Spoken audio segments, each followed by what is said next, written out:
So hey guys, what's up and welcome back to my channel. तो guys आज हम करने वाले हैं इंडिगो लीग के टॉप 5 एपिसोड का एक्सप्लेन। तो हम करने वाले हैं गाइस एपिसोड 1 से लेकर एपिसोड 5 तक का एक्सप्लेन। तो गाइस वीडियो बड़ी ही इंटरेस्टिंग होने वाली है, इसलिए वीडियो को पूरी लास्ट तक देखना और वीडियो को लाइक कर देना। चैनल पर पहली बार आए हो तो चैनल को भी सब्सक्राइब कर देना, क्योंकि आपको इस चैनल पर पोकेमॉन से रिलेटेड सब कुछ अपडेट यहाँ पर मिलने वाले हैं। तो गाइस वीडियो स्टार्ट करते हैं without time any more time, let get started. Episode number 1। Episode number 1 में आपने देखा था कि प्रोफेसर ओक ऐश को पहला पोकेमॉन देने वाले थे, लेकिन ऐश के लेट उठने की वजह से ऐश बल्बासोर, चारमेंडर और स्क्वेटल को मिस कर देता है और फिर बाद में ऐश को एक पिकाचू मिलता है। लेकिन शुरुआत में पिकाचू ऐश को बिल्कुल पसंद नहीं करता था, लेकिन वक्त के साथ पिकाचू ऐश का सबसे बेस्ट फ्रेंड बन जाता है। Episode number 2।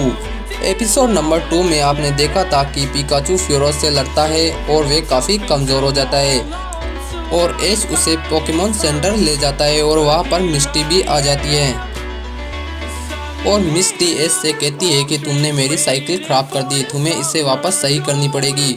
और ऐश मिस्टी से कहता है कि मैं तुम्हारी साइकिल बाद में रिपेयर कर दूंगा। और मिस्टी ऐश से कहती है कि तुम जब तक मेरी साइकिल नहीं दोगे जब तक मैं तुम्हारा पीछा नहीं छोड़ूंगी, और मिस्टी ऐश के साथ हो जाती है। Episode number 3। एपिसोड नंबर 3 में आपने देखा था कि ऐश ने अपना पहला पोकेमॉन पकड़ा था और वे था कैटरपी, और फिर बाद में ऐश ने एक पीजीओटो को भी पकड़ा था और पीजीओटो से लड़ने के बाद कैटरपी मेगापोर्ट में तब्दील हो जाता है।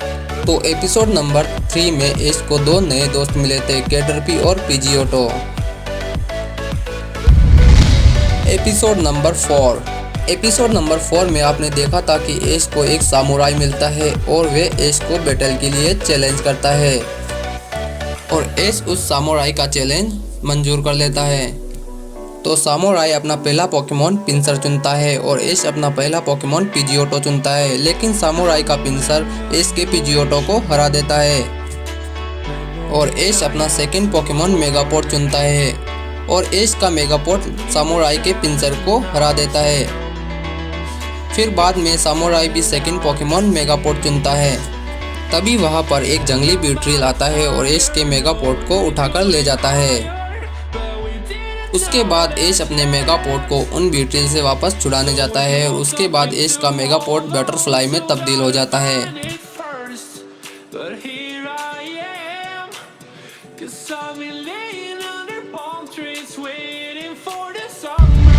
Episode number 5। एपिसोड नंबर 5 में आपने देखा था कि ऐश प्यूटर शहर के जिम लीडर ब्रॉक को चैलेंज करता है और ब्रॉक उसका चैलेंज स्वीकार कर लेता है और ऐश अपने पिकाचू को लड़ने के लिए भेजता है और ब्रॉक अपने ओनिक्स को लड़ने के लिए भेजता है, लेकिन पिकाचू ओनिक्स के सामने ज़्यादा देर तक नहीं टिक पाता है और ऐश हार मान लेता है और ऐश ब्रॉक से कहता है कि मैं वापस आऊँगा रीमैच करने, और ऐश वहाँ से चला जाता है और फिर उसे रास्ते में मिस्टर फ्लिंट मिलते हैं और मिस्टर फ्लिंट ऐश से कहता है कि मैं तुम्हारी मदद करूंगा ब्रॉक को हराने के लिए, और ऐश मिस्टर फ्लिंट के साथ जाते हैं और मिस्टर फ्लिंट ऐश के पिकाचू को काफ़ी स्ट्रॉन्ग बनाते हैं और ऐश अगले दिन जिम लीडर ब्रॉक को चैलेंज करने वापस जाता है और ब्रॉक ऐश का चैलेंज स्वीकार कर लेता है और ब्रॉक अपना पहला पोकेमॉन जियोडूट चुनता है और ऐश अपना पहला पोकेमॉन पीजीओटो चुनता है, लेकिन पीजीओटो जियोडूट से हार जाता है।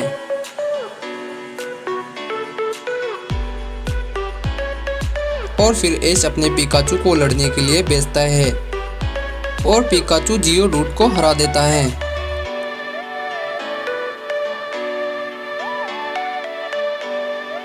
और फिर ब्रॉक अपना सेकंड पोकेमॉन ओनिक्स चुनता है। ब्रॉक का ओनिक्स बहुत बड़ा और ताकतवर होता है, क्योंकि पिछली बार पिकाचू ओनिक्स के सामने नहीं टिक पाया था और पिकाचू के थंडर शॉक से मैदान में आग लग जाती है और आग लगने की वजह से मैदान में लगे फव्वारे आग बुझाने के लिए चालू हो जाते हैं और ओनिक्स रॉक टाइप पोकेमॉन था, इसलिए वे पानी के सामने कमज़ोर था और ऐश अपने पिकाचू से कहता है कि पिकाचू यही सही मौका है और पिकाचू जोरदार थंडर शॉक देता है और ओनिक्स काफ़ी कमज़ोर हो जाता है।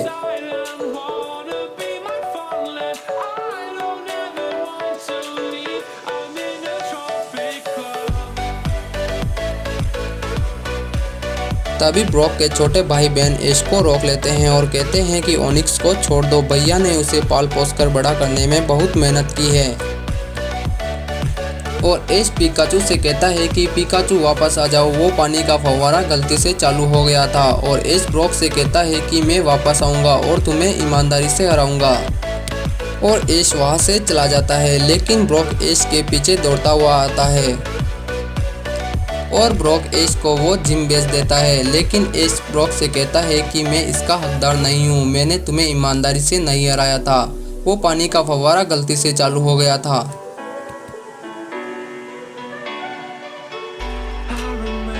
और ब्रॉक ऐश से कहता है कि तुमने मुझे ईमानदारी से हराया था, तुम इसके हकदार हो।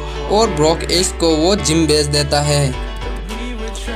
और ब्रॉक ऐश से कहता है कि पता है ऐश, मुझे पोकेमोन को लड़ाने में इतना मज़ा नहीं आता है जितना उन्हें पालने में आता है। और ब्रॉक ऐश से कहता है कि मैं हमेशा से एक पोकेमोन ब्रीडर बनना चाहता था, लेकिन मैं अपने छोटे भाई बहन को छोड़ नहीं सकता, इसलिए तुम मेरा सपना पूरा करना। तभी वहाँ मिस्टर फ्लिंट आ जाते हैं। मिस्टर फ्लिंट ने अपने घर वालों को काफ़ी टाइम पहले छोड़ दिया था। मिस्टर फ्लिंट का एक पोकेमोन मास्टर बनने का सपना था, लेकिन वो उसे पूरा नहीं कर पाए थे। और फिर मिस्टर फ्लिंट अपना नकाब उतारते हैं और ब्रॉक देखता है कि वो उसके पापा थे, जिन्होंने काफ़ी टाइम पहले घर को छोड़ दिया था क्योंकि वो पोकेमोन मास्टर नहीं बन पाए थे, इसलिए उन्हें शर्म आती थी घर आने में। और फिर मिस्टर फ्लिंट, जो कि ब्रॉक के पापा, ब्रॉक से कहते हैं कि तुम जाओ और अपना सपना पूरा करो। और फिर ब्रॉक अपने छोटे भाई बहन की जिम्मेदारी उसके पापा को सौंप देते हैं। और ब्रॉक ऐश से कहता है कि ऐश, क्या मैं तुम्हारे साथ सफ़र पर चल सकता हूँ? और ऐश ब्रॉक से कहता है कि हाँ, जितने दोस्त होंगे उतना ही सफ़र का मज़ा आएगा। और फिर ऐश, मिस्टी, ब्रॉक निकल जाते हैं अपनी नई मंजिल की ओर। तो गाइज, आज की वीडियो यही एंड होती है। वीडियो आपको कैसी लगी कमेंट करके बताओ। और एक बात, अगर आपने ये एपिसोड देखे हैं तो कमेंट में ज़रूर बताना कि आपको इन 5 एपिसोड में से कौन सा बेस्ट लगा। तो गाइज, मिलते हैं ऐसी ही किसी नई और इंटरेस्टिंग वीडियो में। टेक केयर, बाय मेरी पोकेमोन आर्मी।